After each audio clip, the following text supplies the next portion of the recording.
Hello नमस्कार साथियों, मैं प्रमोद कुमार आप सभी का विजन स्टडी सेंटर के इस यूट्यूब चैनल पे हार्दिक स्वागत अभिनंदन करते हैं।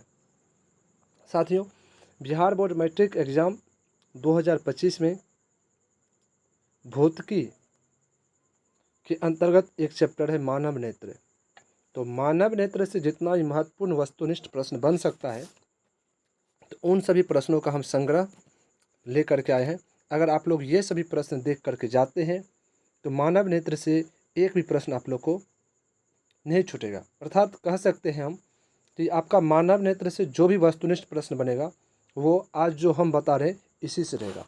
इसलिए आप लोग पूरा वीडियो ज़रूर देख करके जाइएगा ताकि आपके आने वाले एग्ज़ाम में मानव नेत्र से जो भी वस्तुनिष्ठ प्रश्न पूछा जाए उसको आप आसानी से सॉल्व कर सके और उसमें पूरा नंबर आप ला सके। तो चलिए साथियों, स्टार्ट करते हैं। देखते हैं पहला प्रश्न क्या है। पहला प्रश्न देखिए कर रहा है, सिग्नलों की संख्या कहाँ होती है? सिग्नलों की संख्या कहाँ होती है? मस्तिष्क में, पुतली में, रेटिना में, कॉर्निया में। तो सिग्नलों की संख्या की जो व्याख्या कहाँ होती है, तो व्याख्या कहाँ होती है? मस्तिष्क में। कहाँ होती है? मस्तिष्क में होती है। यानी इसका सही जवाब क्या होगा? ऑप्शन ए होगा। चलिए प्रश्न संख्या 2 को देखते हैं। 2 में कह रहा है कि अभिनेत्र लेंस की फोकस दूरी में परिवर्तन किसके द्वारा किया जाता है? अभिनेत्र लेंस के फोकस दूरी में परिवर्तन किसके द्वारा किया जाता है? पुतली द्वारा, दृष्टिपटल द्वारा, पक्षांभी द्वारा, परितारिका द्वारा। तो ये जो अभिनेत्र लेंस की फोकस दूरी है इसमें जो है परिवर्तन लाया जाता है वह लाया जाता है पक्षांभी द्वारा। किस द्वारा? पक्षांभी द्वारा। चलिए प्रश्न संख्या अगला देखते हैं। 3 नंबर प्रश्न। 3 में कह रहा है कि निकट दृष्टि दोष दूर करने के लिए क्या करा? निकट दृष्टि दोष दूर करने के लिए किस लेंस का प्रयोग किया जाता है? उत्तल लेंस का, अवतल लेंस का, समतल लेंस का, इनमें से सभी। तो निकट दृष्टि दोष को जो दूर करने के लिए लेंस का प्रयोग किया जाता है वो लेंस होता है कौन सा लेंस? अवतल लेंस। उत्तल लेंस का प्रयोग करते हैं दूर दृष्टि दोष को दूर करने में। किसको? दूर दृष्टि दोष को दूर करने में। यहाँ जो समतल लेंस है, समतल लेंस का प्रयोग ही नहीं होता किसी लेंस को दूर करने में। तो इसलिए इसका सही जवाब क्या होगा? ऑप्शन बी इसका सही जवाब होगा। चलिए प्रश्न संख्या अगला यानी 4 नंबर प्रश्न को देखते हैं। 4 में कह रहा है कि निकट दृष्टि दोष उत्पन्न होने का क्या कारण होता है? निकट दृष्टि दोष उत्पन्न होने का क्या कारण होता है? अभिनेत्र लेंस की वक्रता बढ़ जाना, अभिनेत्र लेंस की वक्रता घट जाना, नेत्र गोलक की लंबाई घट जाना, या सभी कथन सत्य हैं। तो 4 का सही जवाब क्या होगा? अभिनेत्र लेंस की वक्रता बढ़ जाना। क्या होता है? अभिनेत्र लेंस की वक्रता बढ़ जाने के कारण क्या होता है? निकट दृष्टि दोष उत्पन्न होता है। चलिए 4 के बाद देखते हैं 5 नंबर प्रश्न को। 5 में कह रहा है कॉर्निया के पीछे एक संरचना होती है उसे क्या कहते हैं? कॉर्निया के पीछे एक संरचना होती है उसे क्या कहते हैं? पुतली कहते हैं, नेत्र पटल कहते हैं, रेटिना कहते हैं, परितारिका कहते हैं। तो उसे क्या कहते हैं? परितारिका। क्या कहते हैं उसे? परितारिका कहते हैं। क्या कहते हैं? परितारिका कहते हैं। चलिए 5 के बाद देखते हैं 6 नंबर प्रश्न को। 6 में कह रहा है कॉर्निया के पीछे क्या है जो काले रंग का पेशियों का समुच्चय होता है? कॉर्निया के पीछे क्या है जो काले रंग की पेशियों का समुच्चय होता है? परितारिका कहते हैं उसको, नेत्र पटल, दृष्टिपटल, या इनमें से कोई नहीं। तो वह क्या होता है? परितारिका होता है। क्या होता है? परितारिका होता है। कॉर्निया के पीछे जो काले रंग की पेशियां का समूह होता है उसे क्या कहते हैं? परितारिका कहते हैं। अर्थात परितारिका के बारे में अपन लोग कह सकते हैं कि आँख का रंग जो है, आँख का रंग किस पे डिपेंड करता है? परितारिका पे। किस पे डिपेंड करता है? परितारिका पे ही आँख का रंग भी क्या करता है? डिपेंड करता है। अगर अपन लोग का आँख काला दिख रहा है तो इसका मतलब परितारिका कलर कैसा? काला है। चलिए 6 के बाद 7 नंबर प्रश्न देखते हैं। 7 में देखिए कह रहा है कि दीर्घ दृष्टि दोष होने का क्या कारण है? दीर्घ दृष्टि दोष होने का क्या कारण है? अभिनेत्र लेंस की फोकस दूरी का घटना, नेत्र गोलक का बड़ा हो जाना, या अभिनेत्र लेंस की वक्रता का घट जाना, या अभिनेत्र लेंस की फोकस दूरी का अत्यधिक हो जाना। तो दीर्घ दृष्टि दोष का कारण क्या है? तो दीर्घ दृष्टि दोष का कारण जो है वह कारण है अभिनेत्र लेंस की फोकस दूरी का अत्यधिक हो जाना। क्या हो जाता है? नेत्र लेंस जो होता है नेत्र लेंस की फोकस दूरी क्या होता है, बढ़ जाने के कारण क्या होता है, दीर्घ दृष्टि दोष उत्पन्न होता है, और घट जाने के कारण क्या होता है, निकट दृष्टि दोष होता है। चलिए अगला प्रश्न देखते हैं 7 के बाद 8 नंबर प्रश्न को। 8 में कह रहा है कि दूर दृष्टि वाली आंखें साफ साफ देख सकती है। दूर दृष्टि वाली आंखें साफ साफ देख सकती है, यानी जिसके आंख में दूर दृष्टि दोष है तो वह किस वस्तु को साफ साफ देख सकती है, दूर की वस्तुओं को, निकट की वस्तुओं को, बड़ी वस्तुओं को, इनमें से कोई नहीं। जिसके आंख में दूर दृष्टि दोष है, अर्थात जो आंखें या जो व्यक्ति दूर दृष्टि दोष से ग्रसित है, तो वह व्यक्ति क्या होता है, दूर की वस्तुओं को साफ साफ देख लेता है। चलिए 8 के बाद 9 नंबर प्रश्न देखते हैं। 9 में देखिए क्या कहता है, कौन रंग है जिसका खतरे के सिग्नल में उपयोग होता है, यानी किस रंग का उपयोग खतरे के सिग्नल में करते हैं। नीला रंग का, बैंगनी का, लाल रंग का, पीला रंग का। लाल रंग का उपयोग करते क्योंकि लाल रंग का तरंगदैर्घ्य होता है और सभी रंगों की अपेक्षा ज़्यादा होता है, जिस वजह से क्या करते हैं, लाल रंग का प्रयोग करते हैं खतरे के सिग्नल में। चलिए 9 के बाद 10 नंबर प्रश्न को देखते हैं। कह रहा है विद्युत सिग्नल कौन उत्पन्न करता है, विद्युत सिग्नल कौन उत्पन्न करता है, परितारिका, प्रकाश सुग्राही, पुतली या इनमें से सभी। तो विद्युत सिग्नल जो उत्पन्न करता है वो उत्पन्न करता है प्रकाश सुग्राही। कौन सी, प्रकाश सुग्राही।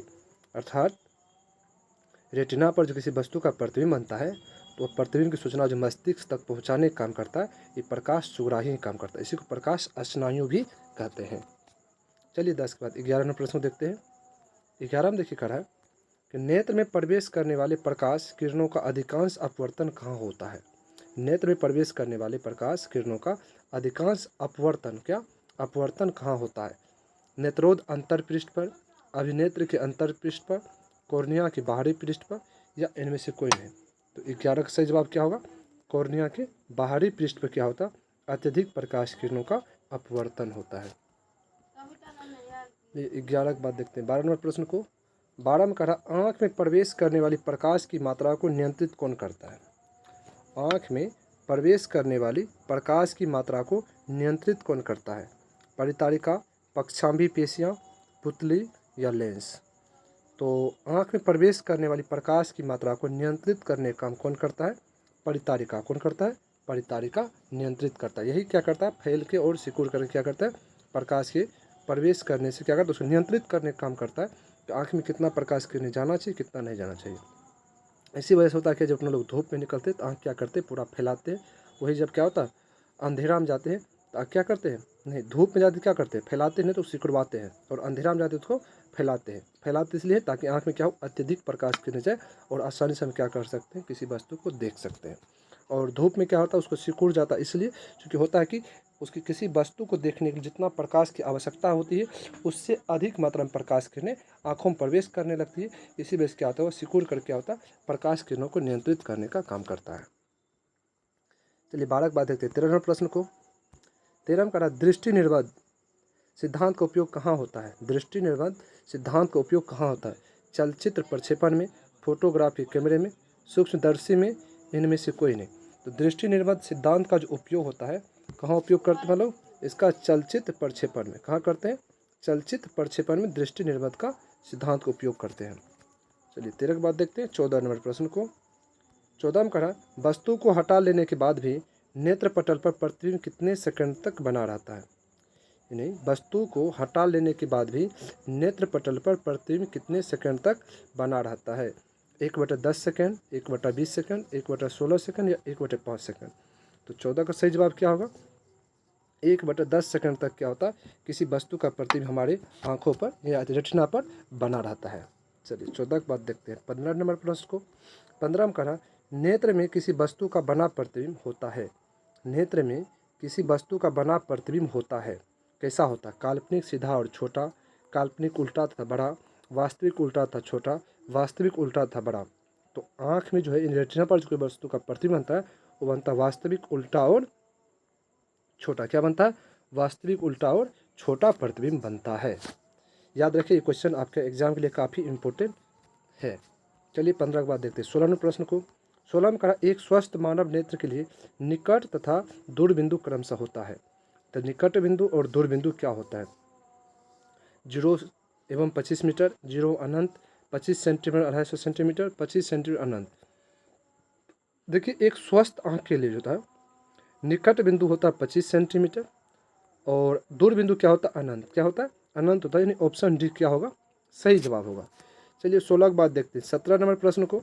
17 में करा है जरा दूरदर्शिता से पीड़ित व्यक्ति का उपचार किस प्रकार के लेंस से किया जाता है। जरा दूरदर्शिता या ऐसी कह सकते हैं जरा दृष्टिदोष, यानी कहने का मतलब हुआ कि ये जो जरा दृष्टि दोष से पीड़ित व्यक्ति यानी उसको दूर दृष्टि दोष भी है और निकट दृष्टि दोष भी है। तो ऐसे व्यक्ति कहता है किस प्रकार के लेंस का उपयोग किया जाता है इस तरह से पीड़ित व्यक्ति के उपचार में, यानी जो जरा निकट दृष्टि दोष और दूर दृष्टि दोष दोनों दोष से पीड़ित हो, तो उस व्यक्ति में यानी उस दोष को दूर करने के लिए किस लेंस का उपयोग करते हैं। अवतल का, बायफोकल का, अभिसारी का, अपसारिक या अभिसारी का। तो इस प्रकार के दोष को दूर करने के लिए बायफोकल लेंस का उपयोग करते हैं, जिसमें क्या होता है उत्तल और अवतल दोनों लेंस का उपयोग किया जाता है। उसमें उत्तल और अवतल दोनों लेंस का उपयोग किया जाता है, उस लेंस का उपयोग करते हैं जरा दृष्टि दोष से पीड़ित व्यक्ति के उपचार में। चलिए 17 के बाद देखते हैं 18 नंबर प्रश्न को। 18 में कहा कि अपने लेंस की फोकस दूरी को बदलकर दूर या निकट की वस्तु को साफ साफ देख सकने के आँख के गुण को क्या कहते हैं। अच्छा कह रहा है अपने फोकस दूरी को बदल करके निकट और दूर की वस्तु को साफ साफ देखने की प्रकृति को या देखने के गुण को क्या कहते हैं। दूरदर्शिता, सामंजन क्षमता, निकट दृष्टि दोष, जरा दृष्टि दोष। तो इसका सही जवाब क्या होगा सामंजन क्षमता। क्या होगा सामंजन क्षमता, यानी यही सामंजन क्षमता पे क्या करता है डिपेंड करता है दूर की वस्तु और नज़दीक की वस्तु को देखना। यानी सामंजन क्षमता का नहीं हमारा आँख क्या करता है कि नज़दीक की वस्तु हो चाहे दूर की वस्तु हो उसको क्या करता है फोकस दूरी को घटाने बढ़ाने का काम करता है। वही फोकस दूरी को घटाने बढ़ाने का क्या होता है हम नज़दीक की वस्तु हो चाहे दूर की वस्तु हो उसको स्पष्ट देख लेते हैं। चलिए 18 के बाद 19 नंबर प्रश्न को देखते हैं। 19 में करा है कि श्वेत प्रकाश की किरण जब किसी प्रिज्म से होकर गुजरती है तब जो रंग सबसे अधिक विचलित होता है वह है, यानी प्रिज्म से जब श्वेत प्रकाश गुजरते हैं तो वह 7 रंगों में विभक्त होते हैं। तो 7 रंगों में विभक्त होते हैं तो उस 7 रंग में कहता है किस रंग का विचलन सबसे अधिक होता है। नीला का, लाल का, बैंगनी का, नीला और लाल दोनों का। तो सबसे अधिक विचलन होता है किसका होता है बैंगनी का होता है सबसे अधिक। जब सबसे कम कहेगा क्या कहेगा सबसे कम तब लाल टिक कीजिएगा, सबसे अधिक की बात हो रही तो बैंगनी का होगा। चलिए 19 के बाद देखते हैं 20 नंबर प्रश्न को। 20 में देखिए करा है कि नेत्र गोलक के गोल होने पर देख पाते हैं, नेत्र गोलक के गोल होने पर देख पाते हैं निकट की वस्तुओं को, दूर की वस्तुओं को, 25 सेंटीमीटर की दूरी पर की वस्तुओं को, इनमें से कोई नहीं। तो 20 का सही क्या होगा निकट की वस्तुओं को। नेत्र गोलक के गोल होने के कारण किस वस्तु को देख लेते हैं निकट की वस्तुओं को, यानी निकट की वस्तुओं को भी क्या करते हैं लोग देख लेते हैं नेत्र गोलक के आकार गोल होने के कारण। चलिए 20 के बाद देखते हैं 21 नंबर प्रश्न को। 21 में कहा मंद प्रकाश में किसकी शिथिलता से पुतली पूर्ण रूप से फैल जाती है। मंद प्रकाश में किसकी शिथिलता से पुतली कहता है पूर्ण रूप से फैल जाती है। कॉर्निया, परितारिका, एरिस या इनमें अभी बताएं कि क्या होता है जब अधिक प्रकाश में जाते हैं तो सिकुड़ कौन जाता है। परितारिका क्या होता है अधिक प्रकाश जाते क्या होता है सिकुड़ जाता है। सिकुड़ कर क्या करता है प्रकाश किरणों को नियंत्रित करने का काम करता है। जब मंद प्रकाश में जाएगा तो फैलेगा कौन परितारिका ही नहीं फैलेगा। तो 21 का सही जवाब क्या होगा ऑप्शन बी इसका सही जवाब होगा, यानी परितारिका होगा। चलिए 21 के बाद 22 नंबर प्रश्न को देखते हैं। मानव नेत्र के किस भाग पर किसी वस्तु का प्रतिबिंब बनता है। कॉर्निया पे, परितारिका पर, पुतली पर या रेटिना या दृष्टिपटल पे। तो मानव नेत्र में जो किसी वस्तु का प्रतिबिंब बनता है तो कहाँ बनता है रेटिना कह सकते हैं या दृष्टिपटल कह सकते हैं। 23 नंबर प्रश्न देखिए नेत्र लेंस की फोकस दूरी अधिक हो जाने से कौन सा दृष्टि दोष होता है। फोकस दूरी अधिक हो जाने के कारण कौन सा दोष होता है। निकट दृष्टि दोष, दूर दृष्टि दोष या जरा दृष्टि दोष या इनमें से कोई नहीं। जब फोकस दूरी बढ़ जाए तो दूर दृष्टि दोष और घट जाए तो निकट दृष्टि दोष। तो यहाँ पर कहा फोकस दूरी क्या हो रहा है बढ़ रहा है, तो बढ़ रहा है तो कौन सा दोष होगा दूर दृष्टि दोष। कौन सा होगा दूर दृष्टि दोष। और दूर दृष्टि दोष के उपचार में कौन सा लेंस का उपयोग करते हैं उत्तल लेंस। किसका उपयोग करते हैं उत्तल लेंस का। निकट में अवतल लेंस का उपयोग करते हैं, जरा में बायफोकल किसका प्रयोग करते हैं बायफोकल का। चलिए 23 के बाद देखते हैं 24 नंबर प्रश्न को। 24 में कहा तारों के टिमटिमाने की व्याख्या किस सिद्धांत पर आधारित है। तारों के टिमटिमाने की व्याख्या किस सिद्धांत पर आधारित है। अपवर्तन के सिद्धांत पर, परिकिरणन के सिद्धांत पर, वर्ण विक्षेपण के सिद्धांत पर, या इनमें से कोई नहीं। तो तारों का टिमटिमाना प्रकाश के अपवर्तन के सिद्धांत पर क्या है, आधारित है। चलिए 24 के बाद देखते हैं 25 नंबर प्रश्न को। करा जो नेत्र निकट स्थित वस्तु को साफ नहीं देख सकता है उस नेत्र में होता है। जो निकट स्थित वस्तु को साफ नहीं देख सकता है उस नेत्र में कौन सा दोष होता है, जरा दृष्टि दोष, निकट, जरा या वर्णांता। तो जो नेत्र क्या करता है, निकट की वस्तु को साफ साफ नहीं देख सकता, उसमें होता है दूरदृष्टि दोष। कौन सा होता है, दूरदृष्टि दोष। क्योंकि अपना लोग जानते हैं कि दूरदृष्टि दोष में क्या होता है, दूर के वस्तु दिखता है, क्या होता है, दूर का दिखता है, नज़दीक का नहीं दिखता है, ठीक। और निकट में क्या होता है, निकट का दिखता है और दूर का नहीं दिखता है। तो जब दूर का दिखता है, नज़दीक का नहीं दिखता है, तो दूरदृष्टि दोष। और निकट का दिखे, दूर का ना दिखे, तो निकट दृष्टि दोष। क्या बोले, दूर का दिखे, नज़दीक का ना दिखे, तो दूरदृष्टि दोष। क्या बोले, दूर का दिखे, नज़दीक का ना दिखे, दूरदृष्टि दोष। नज़दीक का दिखे, दूर का ना दिखे, निकट दृष्टि दोष, ठीक। तो यहाँ पर पढ़ा कि निकट स्थित वस्तु क्या करें, साफ साफ नहीं देख पाते, तो इसका मतलब कौन सा दोष होगा, दूरदृष्टि दोष होगा। चलिए 25 के बाद 26 में प्रश्न देखते हैं। 26 में कहा इंद्रधनुष का बनना किस परिघटना पर आधारित है। इंद्रधनुष का बनना किस परिघटना पर आधारित है, प्रकाश का परिवर्तन, प्रकाश का अपवर्तन, प्रकाश का वर्ण विक्षेपण, या इनमें से कोई नहीं।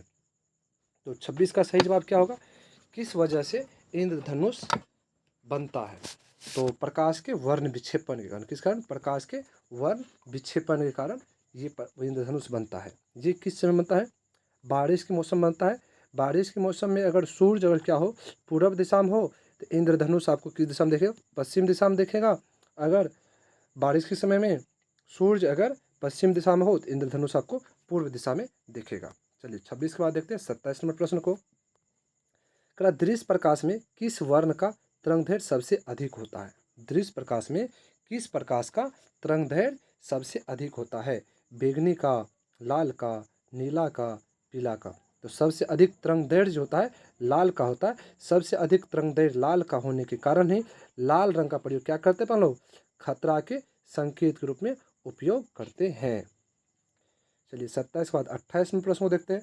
28 में कहा श्वेत रंग कितने रंगों का मेल है। श्वेत रंग जो है कितने रंगों के मेल से बना है, 3, 4, 5, 7। तो कितने रंगों के मेल से बना है, 7। कौन सा, 7। इसका क्या कहते हैं, सूत्र याद करें, क्या, 7 रंग, बेजी ना पीनाला। इस सूत्र के माध्यम से क्या करते हैं, 7 रंगों को लोग याद कर लेते हैं। चलिए 28 के बाद देखते हैं 29 नंबर प्रश्न को। कहा स्पेक्ट्रम को प्राप्त करने के लिए किसका प्रयोग करते हैं। स्पेक्ट्रम को प्राप्त करने के लिए किसका प्रयोग करते हैं। स्पेक्ट्रम करने का मतलब हुआ वही श्वेत प्रकाश को, श्वेत प्रकाश को 7 रंगों में, श्वेत प्रकाश जो 7 रंगों का मिश्रण है, वही 7 रंगों में इसको विभक्त करने के लिए कहता है किसका प्रयोग करते, तो प्रयोग करते किसका, प्रिज्म का प्रयोग करते। प्रिज्म के माध्यम से क्या करते हैं, प्रिज्म में से जब श्वेत प्रकाश को गुजारते हैं तो श्वेत प्रकाश 7 रंगों में क्या होते हैं, विभक्त हो जाते हैं। तो स्पेक्ट्रम प्राप्त करने के लिए लोग किसका प्रयोग करते हैं, प्रिज्म का प्रयोग करते हैं। चलिए देखते हैं 30 नंबर प्रश्न को। 30 में कहा जो नेत्र निकट स्थित वस्तु को स्पष्ट नहीं देख पाता है उस नेत्र में होता है। तो उस निकट स्थित वस्तु को स्पष्ट नहीं देख पाता है तो उसमें कौन सा दोष होगा, दूर, निकट, जरा या वर्णांता। तो निकट स्थित वस्तु को जब स्पष्ट ना देखे तो दूर दृष्टि दोष। कौन सा, दूर दृष्टि दोष। और जब दूर स्थित वस्तु को स्पष्ट ना देखे तब निकट दृष्टि दोष। चलिए 30 के बाद देखते हैं 31 नंबर प्रश्न को। चंद्रमा पर खड़े अंतरिक्ष यात्री को आकाश प्रतीत होता है। चंद्रमा पर खड़े अंतरिक्ष यात्री को आकाश प्रतीत होता है, नीला, उजला, लाल या काला। जब कोई व्यक्ति चंद्रमा पर स्थित हो, यानी चंद्रमा पे हो, और वहाँ से जब आकाश को देखता है तो आकाश उसको कैसा प्रतीत होता है, तो आकाश उसको प्रतीत होता है, कैसा प्रतीत होगा, उसको काला प्रतीत होता है। कैसा प्रतीत होता है, काला प्रतीत होता है।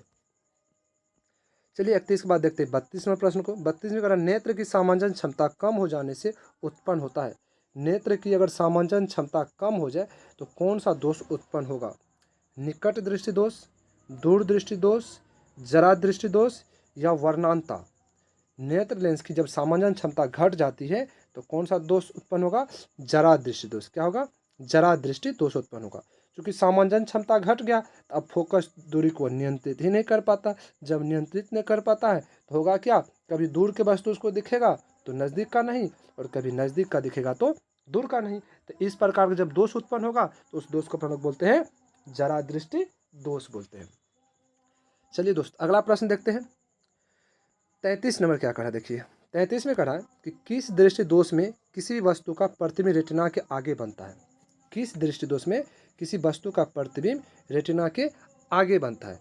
निकट दृष्टि दोष में, दूर दृष्टि दोष में, दूर दृष्टि यानी जरा दृष्टि दोष में, या इनमें से कोई नहीं। तो देखिए रेटिना से पहले जो प्रतिबिंब बनता है निकट दृष्टि दोष में क्या होता, रेटिना से पहले बन जाता है। ठीक, क्योंकि होता क्या, फोकस दूरी घट जाती है या लेंस की क्षमता का सकते घट जाती है, जिससे होता क्या, निकट दृष्टि दोष उत्पन्न होता है, या लेंस की क्षमता बढ़ जाती है तो दूरदृष्टि दोष। यानी जब क्या हो, रेटिना से आगे प्रतिबिंब बने तो दूरदृष्टि दोष, रेटिना से पहले बने तो निकट दृष्टि दोष। तो यहाँ क्या कहा है कि वस्तु का प्रतिबिंब क्या हो, कहाँ बन रहा है, रेटिना के आगे, यानी रेटिना से पहले ही बन रहा है तो निकट दृष्टि दोष। कौन सा दोष होगा, निकट दृष्टि दोष होगा। चलिए 33 बात देखते हैं 34 नंबर प्रश्न को। 34 देखिए कह रहा है कि जो नेत्र दूर स्थित वस्तुओं को स्पष्ट नहीं देख पाता उस नेत्र में होता है। देखिए अब ये बोले कि जब दूर स्थित वस्तु को स्पष्ट नहीं देख पाता, दूर स्थित वस्तु को स्पष्ट नहीं देख पाता है तो निकट दृष्टि दोष। क्या होगा, निकट दृष्टि दोष। क्योंकि जब निकट दृष्टि दोष के तो इसका मतलब है कि इसमें निकट का वस्तु दिखेगा, दूर का नहीं दिखेगा। जब दूर दृष्टि दोष के तो दूर का दिखेगा, नज़दीक का नहीं दिखेगा। तो निकट में क्या बोले, निकट का दिखेगा, दूर का नहीं दिखेगा। तो यहाँ पर तो दूर का ही वस्तु का नहीं दिख रहा स्पष्ट, इसका मतलब कौन सा दोष होगा, निकट दृष्टि दोष होगा। चलिए 34 के बाद देखते हैं 35 नंबर प्रश्न को। 35 में कह रहा है कि विभिन्न दूरियों पर किसी वस्तुओं के प्रतिबिंब को फोकस करने के लिए आँख के लेंस की फोकस दूरी परिवर्तित होती है। विभिन्न दूरियों पर किसी वस्तुओं के प्रतिबिंब को फोकस करने के लिए आँखों के लेंस की फोकस दूरी परिवर्तित होती है। यानी कहने का मतलब क्या है कि कह रहा हम विभिन्न दूरी पर वस्तु है, उस वस्तु को आँख जो है साफ साफ देखने के लिए, साफ साफ देखने के लिए जो फोकस दूरी में परिवर्तन होता है, तो फोकस दूरी में परिवर्तन लाने का काम कौन करता है, पुतली करता है, रेटिना करता है, सिलियरी पेशियाँ करता है, या आइरिस करता है।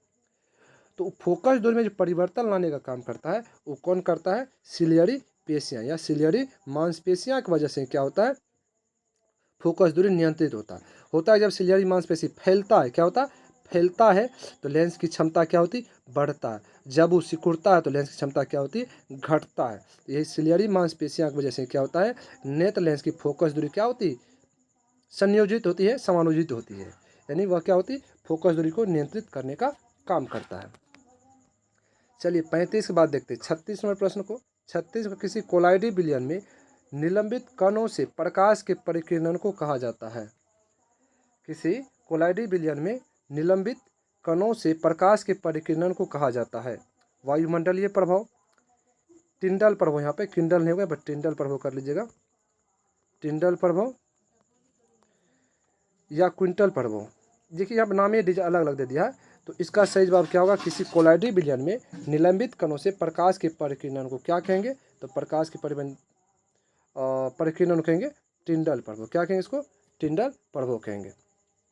चलिए अगला प्रश्न देखते हैं, प्रश्न संख्या 37 को। 37 में क्या करा, 37 में कहा कि निम्न में से किस दृष्टि दोष में नेत्र को क्रिस्टलीय लेंस धुंधला अपारदर्शी हो जाता है। निम्न में से किस दृष्टि दोष में नेत्र को क्रिस्टलीय लेंस या धुंधला अपारदर्शी हो जाता है। निकट दृष्टि दोष में, मोतियाबिंद में, या दीर्घ दृष्टि दोष में, जरा दृष्टि दोष में। देखिए नेत्र लेंस धुंधला कब होता है, धुंधला जब मोतियाबिंद होती है तब क्या होता है, धुंधला। मोतियाबिंद उस व्यक्ति को ज़्यादा होने का चांस होता है जो धूल कण समय ज़्यादा रहा करते हैं। क्योंकि होता है कि नेत्र लेंस पे धूल कण आके क्या होता है, बढ़ जाता है, जिस वजह से क्या होता है, हमें वस्तु तो दिखता है लेकिन वस्तु कैसा दिखता है, धुंधला। कैसा दिखता है, धुंधला। यह मोतियाबिंद के कारण ही ऐसा होता है। चलिए 37 के बाद देखते हैं 38 नंबर प्रश्न को। 38 में कह रहा मानव नेत्र में उपस्थित लेंस है, मानव नेत्र में उपस्थित लेंस है, उत्तल लेंस, कोई लेंस नहीं, अवतल लेंस है, इनमें से कोई नहीं। तो मानव नेत्र में जो लेंस होता है वह लेंस कौन सा लेंस होता है, तो वह लेंस होता है उत्तल लेंस। कौन सा होता है, उत्तल लेंस होता है। चलिए 38 के बाद देखते हैं 39 नंबर प्रश्न को। 39 में निकट दृष्टि दोष वाले व्यक्तियों के चश्मे में होती है। निकट दृष्टि दोष वाले व्यक्ति के चश्मा में कौन सा लेंस का उपयोग किया जाता है? उत्तल लेंस का, अवतल लेंस का, बेलनाकार लेंस का, इनमें से कोई नहीं। देखिए, निकट दृष्टि दोष से पीड़ित व्यक्ति अवतल लेंस का उपयोग करता है। किसका उपयोग करता है? अवतल लेंस का उपयोग करता है। वहीं जब दूर दृष्टि दोष से पीड़ित व्यक्ति रहेगा तो किसका उपयोग करेगा? उत्तल लेंस का। किसका उपयोग करेगा? उत्तल लेंस का। तो यहाँ पर निकट दृष्टि दोष से पीड़ित व्यक्ति है तो वह किसका उपयोग करेगा? अवतल लेंस का उपयोग करेगा। चलिए 39 के बाद देखते हैं 40 नंबर प्रश्न को। 40 में कहा सामान्य मानव नेत्र को दूरबिंदु, सामान्य मानव के नेत्र का दूरबिंदु, यानी कोई स्वस्थ आंख के बारे में बात करा। किस आंख के बारे में करा? स्वस्थ आंख के लिए दूरबिंदु क्या होगा? तो अनंत होता है। स्वस्थ आंख के लिए दूरबिंदु क्या होता है? अनंत होता है। और निकट बिंदु कहेगा तब 25 सेंटीमीटर। यहाँ पर दूरबिंदु की बात हो रही तो अनंत होगा। क्या होगा? अनंत होगा। चलिए 40 के बाद देखते हैं 41 नंबर प्रश्न को। 41 में कहा प्रकाश का, 41 में कहा आकाश का रंग नीला किसके कारण प्रतीत होता है? आकाश का रंग जो है नीला प्रतीत होता है किसके कारण? प्रकाश के परावर्तन के कारण, प्रकाश के परिकिरण के कारण, प्रकाश के अपवर्तन के कारण, या इनमें से कोई नहीं। तो आकाश का रंग जो नीला प्रतीत होता है वह प्रतीत होता है प्रकाश के परिकिरण के कारण। किसके कारण? प्रकाश के परिकिरण के कारण आकाश का रंग नीला प्रतीत होता है। चलिए 41 के बाद देखते हैं 42 नंबर प्रश्न को। 42 में कहा प्रकाश के किस रंग का तरंगदैर्घ्य सबसे कम होता है? प्रकाश के किस रंग का तरंगदैर्घ्य सबसे कम होता है? सबसे अधिक तो लाल का होता है, सबसे कम किसका होगा? बैंगनी का। सबसे कम किसका तरंगदैर्घ्य होता है? बैंगनी रंग का तरंगदैर्घ्य सबसे कम होता है। चलिए 42 के बाद देखते हैं 43 नंबर प्रश्न को। 43 में क्या करा देखिए, 43 में कह रहा है कि प्रिज्म से प्रकाश की कौन सी घटना घटित होती है? प्रिज्म से प्रकाश की कौन सी घटना घटित होती है? परावर्तन, अपवर्तन, वर्ण विक्षेपण, या इनमें से कोई नहीं। तो प्रिज्म से प्रकाश की घटना घटती है, वह घटना घटती है वर्ण विक्षेपण का। कौन सी घटना घटती है? वर्ण विक्षेपण का। क्योंकि वर्ण विक्षेपण के कारण ही क्या होता है? श्वेत प्रकाश 7 अवयवी रंगों में विभक्त होते हैं। चलिए 43 के बाद देखते हैं 44 नंबर प्रश्न को। 44 में कहा दीर्घ दृष्टि दोष के निवारण के लिए उपयोग किया जाता है। दीर्घ दृष्टि दोष के निवारण के लिए कौन सा लेंस का उपयोग किया जाता है? अभी आप लोग को बताएं। निकट में कौन सा उपयोग करते हैं? अवतल लेंस का। तो दूर दृष्टि दोष में किस लेंस का उपयोग करेंगे? उत्तल लेंस का। किसका उपयोग करते हैं? उत्तल लेंस का उपयोग करते हैं दूर दृष्टि दोष के निवारण में, या दूर दृष्टि दोष को दूर करने के लिए उत्तल लेंस का उपयोग करते हैं, या दूर दृष्टि दोष से पीड़ित व्यक्ति उत्तल लेंस के चश्मा का उपयोग करते हैं। चलिए 45 देखते हैं। कहा स्पेक्ट्रम में किस रंग का किरण विचलन या झुकाव कम होता है? स्पेक्ट्रम में कहता है किस रंग की किरण का विचलन कम होता है? लाल का, हरा का, पीला का, बैंगनी का। तो बताइए इसका सही जवाब क्या होगा?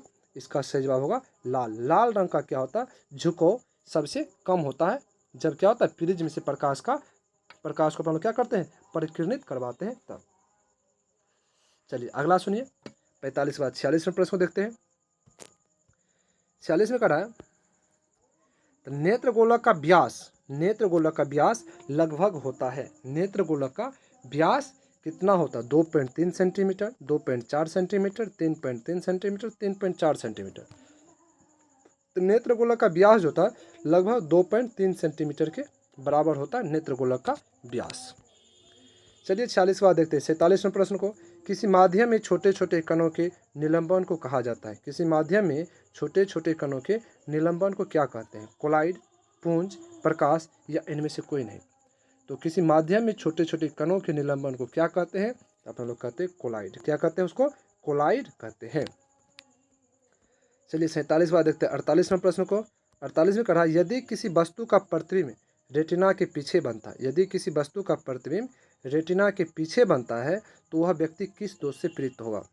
जब रेटिना से आगे बने तो निकट दृष्टि दोष, जब रेटिना से आगे बने तो निकट दृष्टि दोष, जब रेटिना के पीछे बने तो दूर दृष्टि दोष। क्या होगा?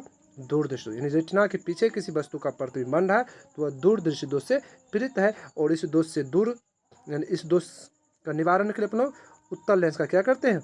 उपयोग करते हैं। चलिए अगला 48 बाद 49 नंबर प्रश्न को देखते हैं। 49 ने क्या करा कि एक साधारण प्रिज्म कितने सतहों से घिरा होता है? एक साधारण प्रिज्म करा कितने सतहों से घिरा होता है? तो वह 5 सतहों से घिरा होता है।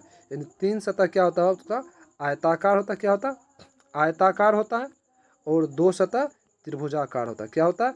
त्रिभुजाकार होता है। तो इस प्रकार के प्रिज्म करा साधारण प्रिज्म कितने सतहों से घिरा होता है? तो टोटल 5 सतहों से क्या होते हैं? घिरा होता है।